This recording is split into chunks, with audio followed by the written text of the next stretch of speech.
அடைமழை வரும் அதில் நனைவோமா, குளிர் காய்ச்சலோடு சிநேகம், ஒரு போர்வைக்குள் இரு தூக்கம்.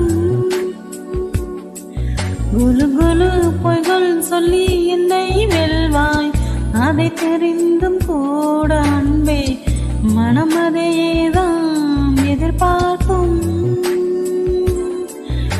எங்கேயும் போகாமல் தினம் வீட்டிலேயே நீ மீண்டும் சில சமயம் விளையாட்டாய் உன்னாடைக்குள்ளே நான் வேண்டும். வசீகரா என் நெஞ்சினிக்க உன் பொன்மடியில் தூங்கினால் போதும், அதே கணம் என் கண்ணுறங்கா முன் ஜென்மங்களின் ஏக்கங்கள் தீரும். நான் நேசிப்பதும் சுவாசிப்பதும் தந்தையவா.